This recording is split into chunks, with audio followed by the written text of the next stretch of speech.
Howdy. Shall we do another chapter or two of Pooh? Winnie-the-Pooh. A time maybe to find a child, whether that be inside you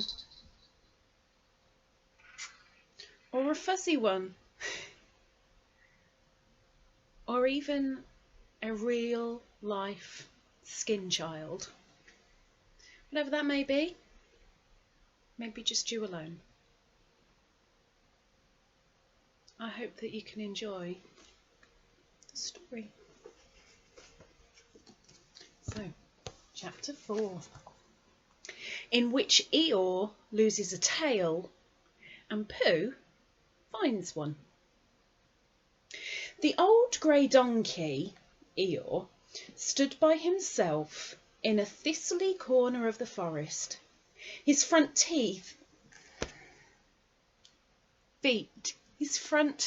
feet well apart, his head on one side, and thought about things.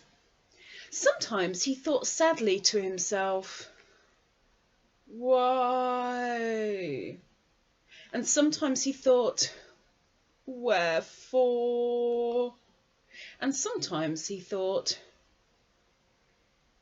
"Inasmuch as which?" And sometimes he didn't quite know what he was thinking about. So when Winnie-the-Pooh came stumping along, Eeyore was very glad to be able to stop thinking for a little, in order to say, "How do you do?" in a gloomy manner to him. "And how are you?" said Winnie-the-Pooh. Eeyore shook his head from side to side. "Not very, how?" he said. "I don't seem to have felt at all how for a long time." "Dear, dear," said Pooh, "I'm sorry about that. Let's have a look at you." So Eeyore stood there, gazing sadly at the ground, and Winnie-the-Pooh walked all round him once. "Why, what's happened to your tail?" he said in surprise. "What has happened to it?" said Eeyore. "It isn't there." "Are you sure?" "Well, either a tail is there or it isn't there. You can't make a mistake about it, and yours isn't there." "Then what is?" "Nothing." "Let's have a look," said Eeyore. And he turned slowly round to the place where his tail had been a little while ago, and then, finding that he couldn't catch it up, he turned round the other way until he came back to where he was at first, and then he put his head down and looked between his front legs, and at last he said, with a long, sad sigh, "I believe you're right." "Of course I'm right," said Pooh. "That accounts for a good deal," said Eeyore gloomily. "It explains everything. No wonder." "You must have left it somewhere," said Winnie-the-Pooh. "Somebody must have taken it," said Eeyore. "How like them," he added after a long silence. Pooh felt that he ought to say something helpful about it, but didn't quite know what. So he decided to do something helpful instead. "Eeyore," he said solemnly, "I, Winnie-the-Pooh, will find your tail for you." "Thank you, Pooh," answered Eeyore. "You're a real friend," said he. "Not like some," he said. So Winnie-the-Pooh went off to find Eeyore's tail. It was a fine spring morning in the forest as he started out. Little soft clouds played happily in a blue sky, skipping from time to time in front of the sun as if they'd come to put it out, and then sliding away suddenly so that the next might have its turn.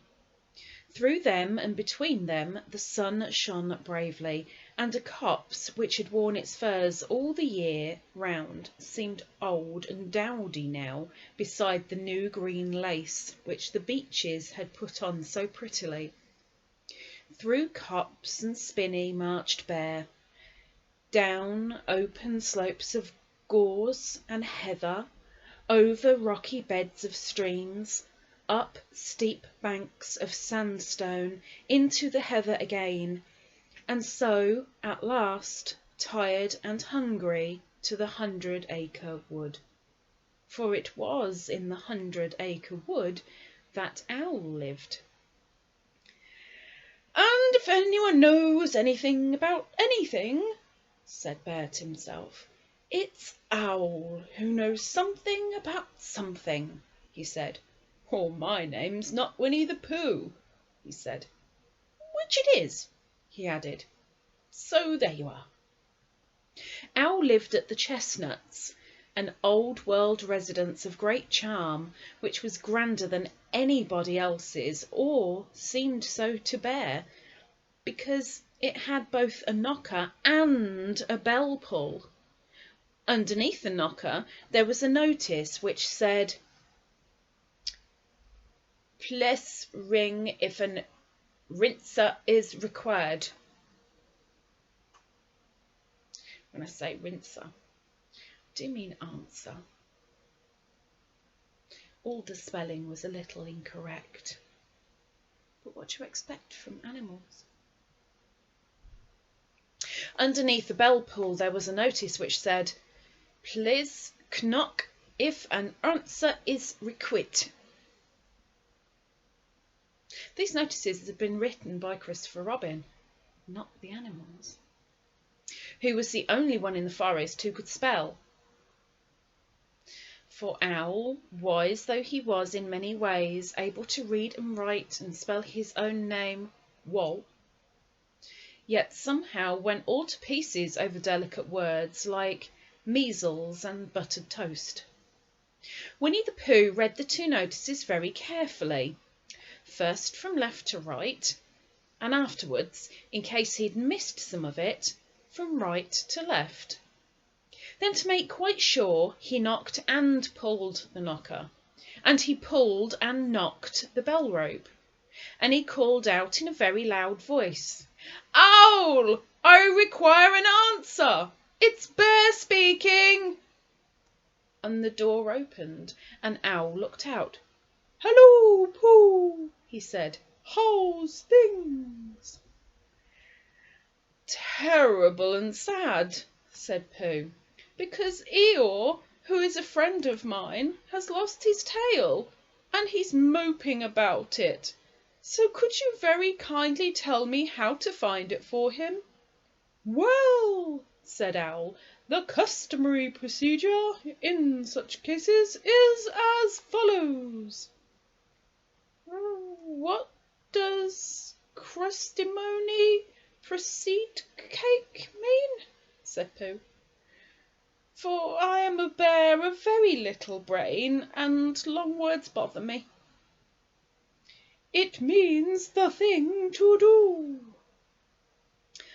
"As long as it means that, I don't mind," said Pooh humbly. "The thing to do is as follows. First, issue a reward. Then—" "Just a moment," said Pooh, holding up his paw. "What do we do to this? What you were saying? You sneezed just as you were going to tell me." "I didn't sneeze." "Yes, you did, Owl."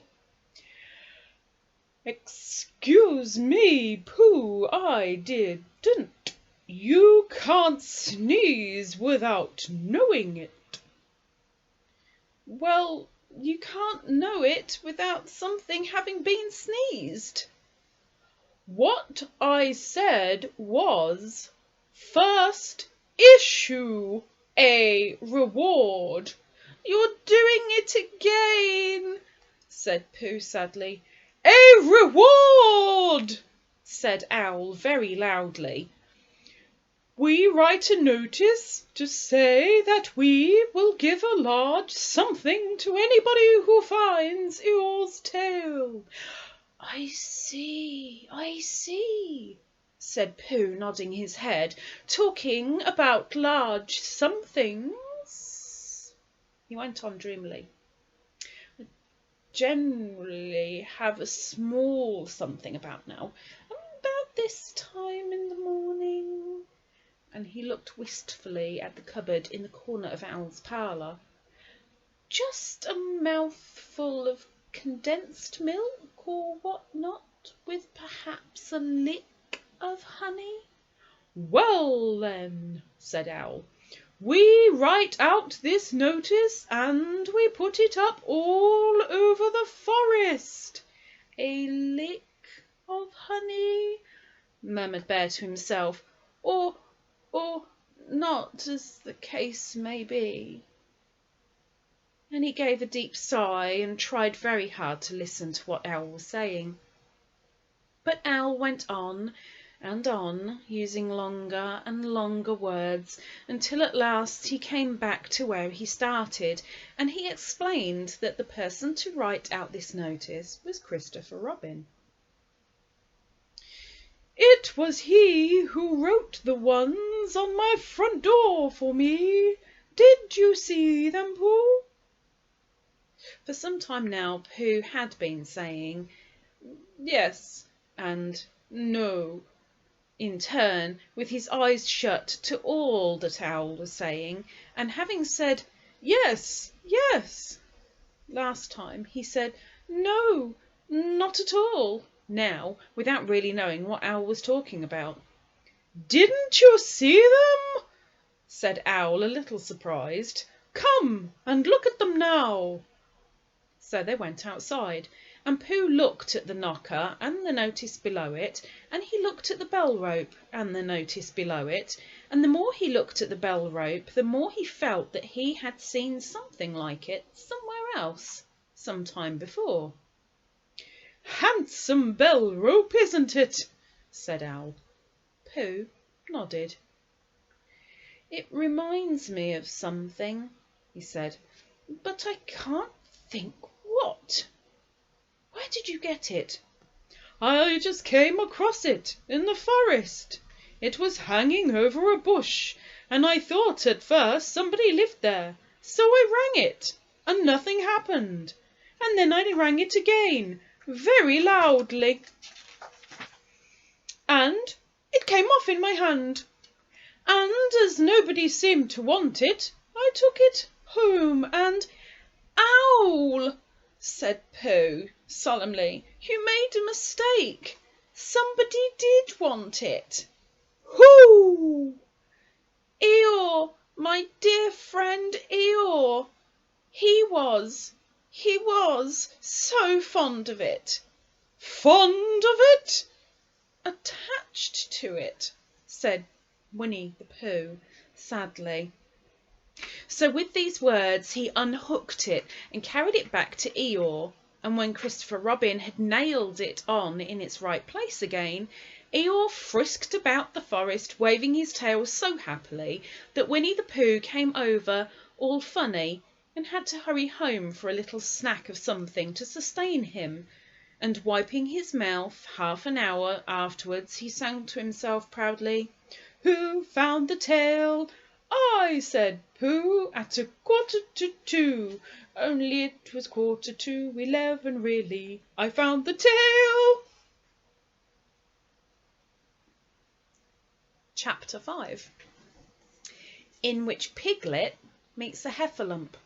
Oh no, I've got to try and think of another voice now. Not good at this bit. Let's see what happens. One day when Christopher Robin and Winnie-the-Pooh and Piglet were all talking together, Christopher Robin finished the mouthful he was eating and said carelessly, "I saw a heffalump today, Piglet." "What was it doing?" asked Piglet. "Just jumping along," said Christopher Robin. "I don't think it saw me." "I saw one once," said Piglet. "At least, I think I did," he said. "Only perhaps it wasn't." "So did I," said Pooh, wondering what a heffalump was like. "You don't often see them," said Christopher Robin carelessly.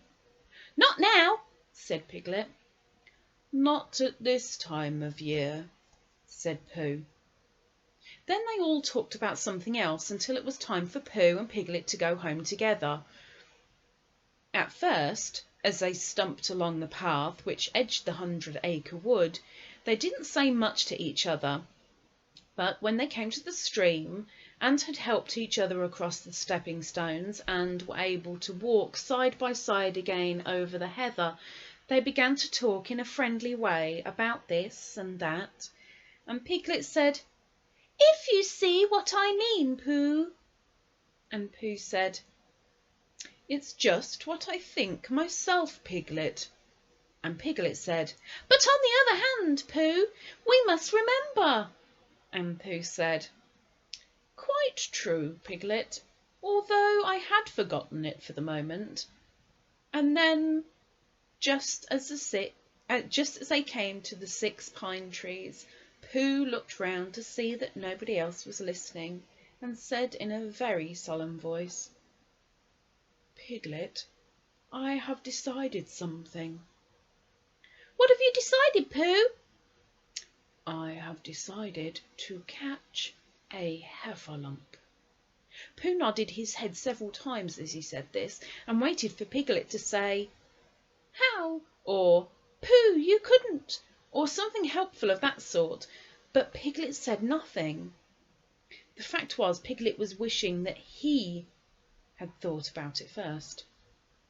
"I shall do it," said Pooh, after waiting a little longer, "by means of a trap, and it must be a cunning trap, so you will have to help me, Piglet."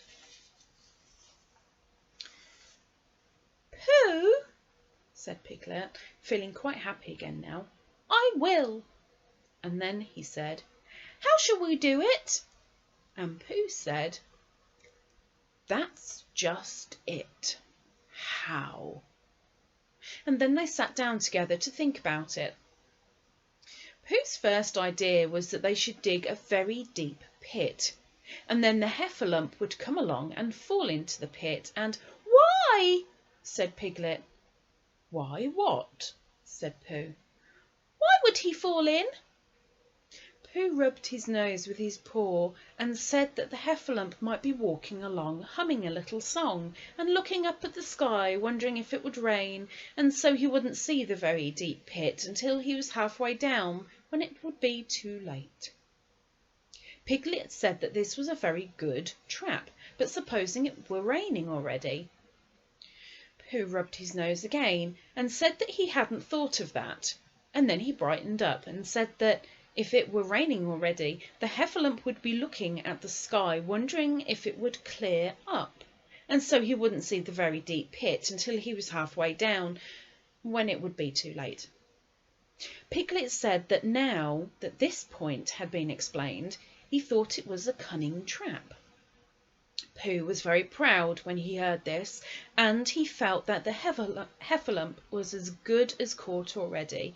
But there was just one other thing which had to be thought about, and it was this: where should they dig the very deep pit? Piglet said that the best place would be somewhere where a heffalump was, just before he fell into it, only about a foot further on.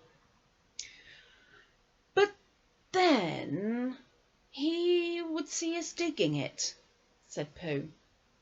"Not if he was looking at the sky." "He would suspect," said Pooh. "If he happened to look down." He thought for a long time and then added sadly, "It isn't as easy as I thought. I suppose that's why heffalumps hardly ever get caught." "That must be it," said Piglet. They sighed and got up, and when they had taken a few gorse prickles out of themselves, they sat down again, and all the time Pooh was saying to himself, "If only I could think of something," for he felt sure that a very clever brain could catch a heffalump, if only he knew the right way to go about it. "Suppose," he said to Piglet, "you wanted to catch me. How would you do it?" "Well," said Piglet, "I should do it like this. I should make a trap, and I should put a jar of honey into the trap, and you would smell it, and you would go in after it, And I would go in after it." Said Pooh excitedly. "Only very carefully, so as not to hurt myself, and I would get the jar of honey, and I should lick round the edges first of all, pretending there wasn't any more, you know, and then I should walk away and think about it a little. Then I should come back and start licking in the middle of the jar, and then—" "Yes, well, never mind about that. There you would be, and there I should catch you. Now the first thing to think of is, what do heffalumps like? I should think acorns, shouldn't you? We'll get a lot of— I say, Pooh, wake up!" Pooh, who had gone into a happy dream, woke up with a start and said that honey was a much more trappy thing than acorns. Piglet didn't think so, and they were just going to argue about it, when Piglet remembered that if they put acorns in the trap, he would have to find the acorns, but if they put honey, then Pooh would have to give up some of his own honey. So he said, "All right, honey then," just as Pooh remembered it too, and was going to say, "All right, acorns."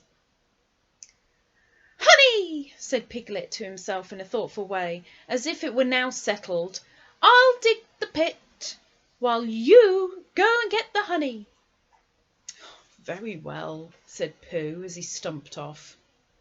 As soon as he got home he went to the larder, and he stood on a chair and took down a very large jar of honey from the top shelf.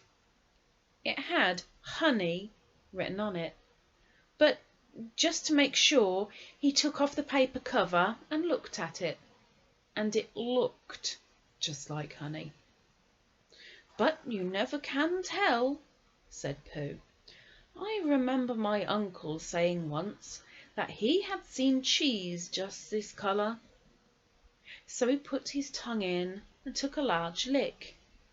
"Yes," he said, "it is, no doubt about that, and honey, I should say, right down to the bottom of the jar, unless, of course," he said, "somebody put cheese in at the bottom just for a joke. Perhaps I had better go a little further, just in case heffalumps don't like cheese, same as me.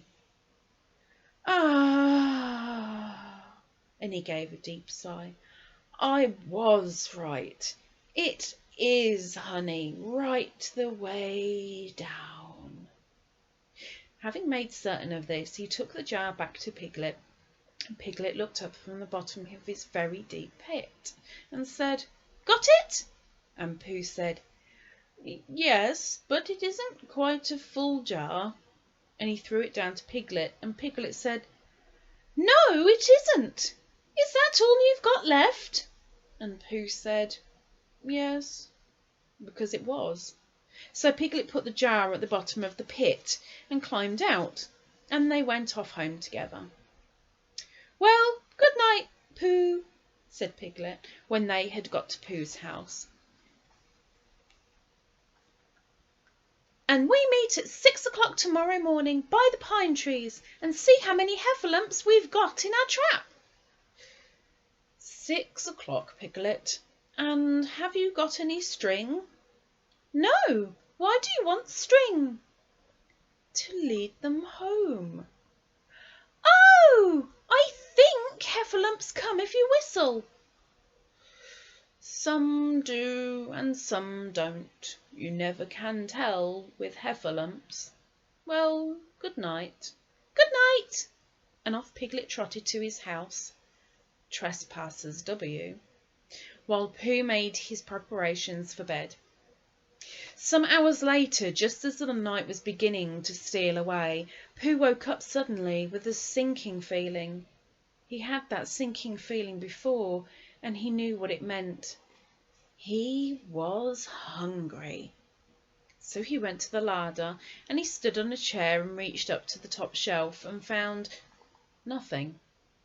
That's funny, he thought.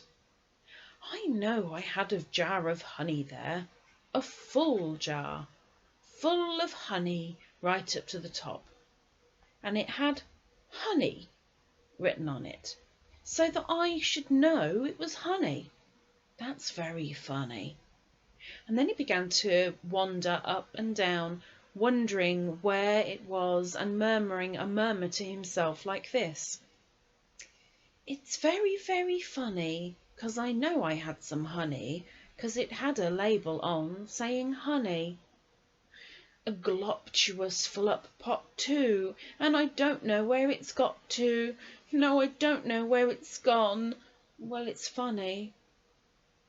He had murmured this to himself 3 times in a singing sort of way, when suddenly he remembered. He had put it into the cunning trap to catch the heffalump. Bother, said Pooh. It all comes of trying to be kind to heffalumps. And he got back into bed, but he couldn't sleep. The more he tried to sleep, the more he couldn't. He tried counting sheep, which is sometimes a good way of getting to sleep, and as that was no good, he tried counting heffalumps, and that was worse, because every heffalump that he counted was making straight for a pot of Pooh's honey and eating it all. For some minutes he lay there miserably, but when the 587th heffalump was licking its jaws and saying to itself, "Very good honey this. I don't know when I've tasted better," Pooh could bear it no longer. He jumped out of bed, he ran out of the house, and he ran straight to the 6 pine trees. The sun was still in bed, but there was a lightness in the sky over the 100-acre wood, which seemed to show that it was waking up and would soon be kicking off the clothes. In the half-light, the pine trees looked cold and lonely, and the very deep pit seemed deeper than it was. And Pooh's jar of honey at the bottom was something mysterious, a shape and no more. But as he got nearer to it, his nose told him that it was indeed honey, and his tongue came out and began to polish up his mouth, ready for it. Bother, said Pooh, as he got his nose inside the jar. A heffalump has been eating it. And then he thought a little and said, Oh no, I did. I forgot. Indeed, he'd eaten most of it, but there was a little left at the very bottom of the jar, and he pushed his head right in and began to lick. By and by, Piglet woke up. As soon as he woke up, he said to himself, Oh! Then he said bravely, Yes! And then, still more bravely, Quite so! But he didn't feel very brave, for the word which was really jiggetting about in his brain was heffalumps. What was a heffalump like? Was it fierce? Did it come when you whistled? And how did it come? Was it fond of pigs at all?